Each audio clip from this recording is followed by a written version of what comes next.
একটি বিশেষ ঘোষণা।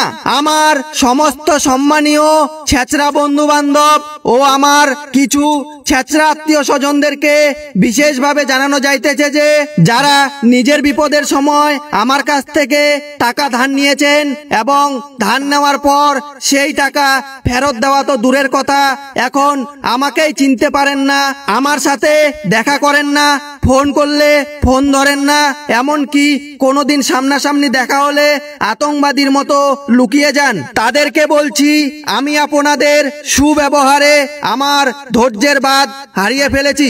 তাই আজকে বাধ্য হয়ে আপনাদের এলাকায় এসে মাইকিং করে গেলাম যে আগামী মাসের 9 তারিখ আপনাদের জন্য একটি হালখাতার ব্যবস্থা করা হয়েছে।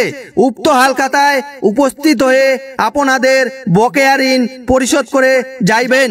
এই হালখাতায় যারা সম্পূর্ণ টাকা পরিশোধ করবেন তাদের জন্য রয়েছে বিদেশি আদর যত্ন, আর যারা 1 টাকাও পরিশোধ করিবেন না আমি তাদের জন্য কঠোর থেকে কঠোরতম ব্যবস্থা নিতে বাধ্য হব।